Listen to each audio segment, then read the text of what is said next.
The Nile has a number of very large dams on it, and many more to come, and of course a lot of water diversion as well.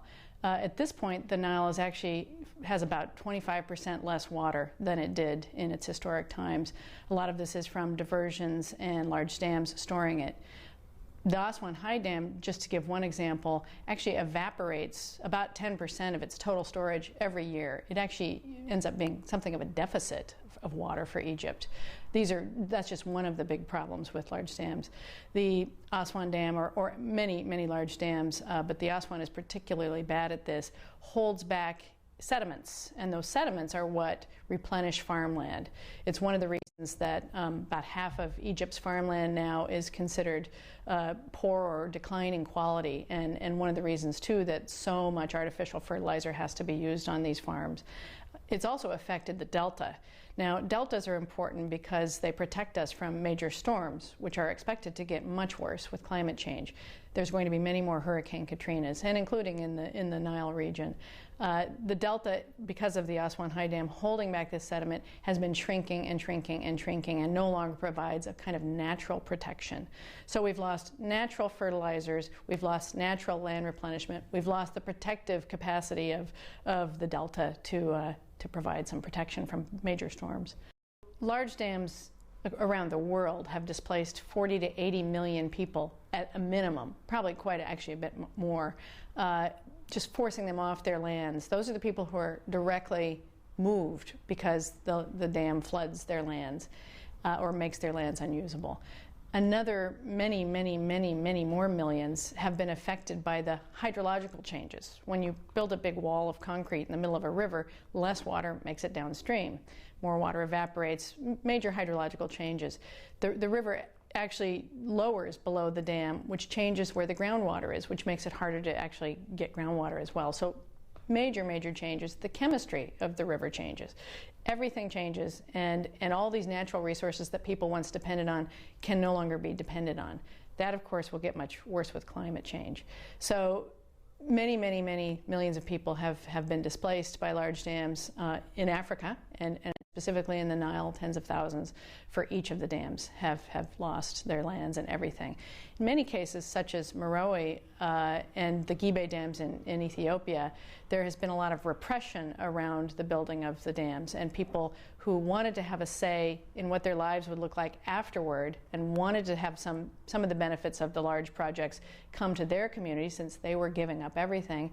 They've actually been forcibly pushed down and asked to just stay out of the discussion. The social impacts of losing your free-flowing river can be huge, and those are the kinds of communities that are generally left out of any benefit sharing. They're not even considered affected by many governments. They just ignore them. So in the case of the Gibe dams, just to give you one example, 500,000 people depend on the Omo River. And these people are not going to get anything in return for losing their ability to farm and graze their animals and have regular water supply. No one has ever shown that the big dam development model is better at reducing poverty than any other model. Africa and the Nile region in particular has millions of people living in poverty without water, without clean sanitation, without energy. And so how do you meet those different needs? Is a large dam the best way to meet those needs? Or might we take it more piecemeal, the way, say, the telecoms industry has revolutionized the way people communicate in Africa? Is there a way to do something more small-scale, decentralized, that people can afford to purchase? The energy from a large dam is not generally something that people can afford in most parts of Africa. Big industry can. Big aluminum factories are moving into Mozambique, South Africa, Chad, Cameroon, these places, but they're actually not benefiting the local population. Most of that money is heading straight back to the developed countries that are building them. Africa's large dams have not reversed poverty. They have not dramatically increased electricity rates. They have not dramatically improved water supply for people living there.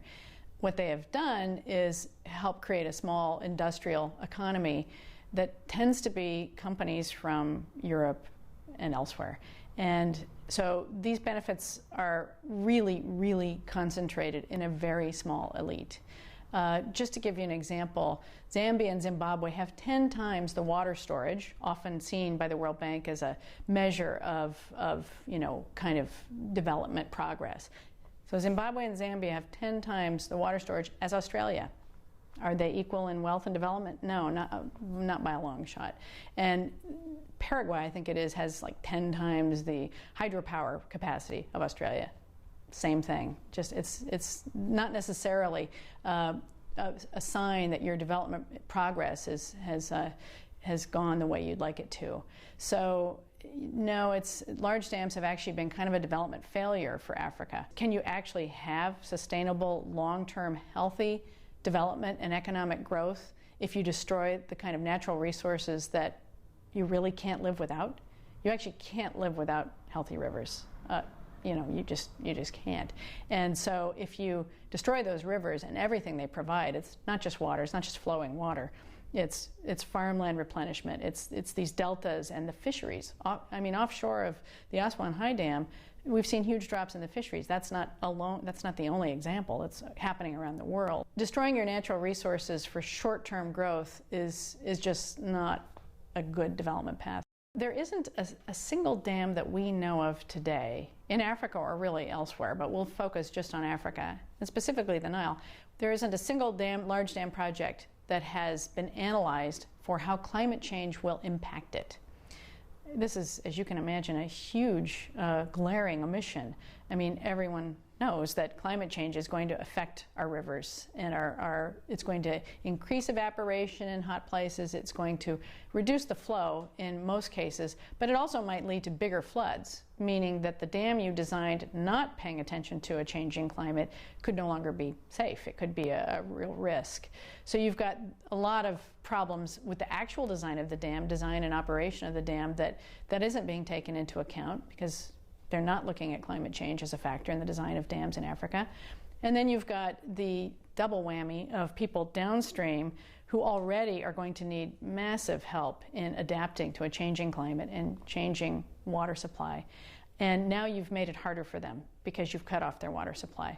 So these become increasingly big costs that aren't being taken into account, big risks.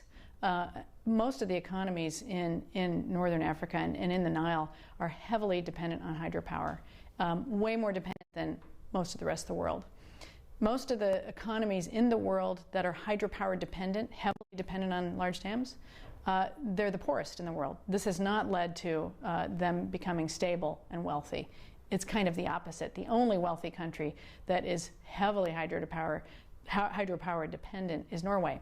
And it has a very different system, and it's a different place. Not worth comparing Egypt to Norway. So hydropower dependency in an era of a changing climate is massively risky, and something that really needs a strong look. So building dams all over the region and hoping that you link them together with power lines is not really enough to diffuse the climate change risk, the hydrological risk that we're talking about. You really need to build a diversity of electricity supply, and that means geothermal in Kenya, and it means solar in Egypt, and wind all over, and etc. Bagasse, these sorts of things, taking into account getting as many different irons in the fire, as it were, to get your electricity supply, and that's not happening either. The Nile Basin Initiative is one, for example, that is pushing lots of dams all over the region, which will just increase the hydropower risk.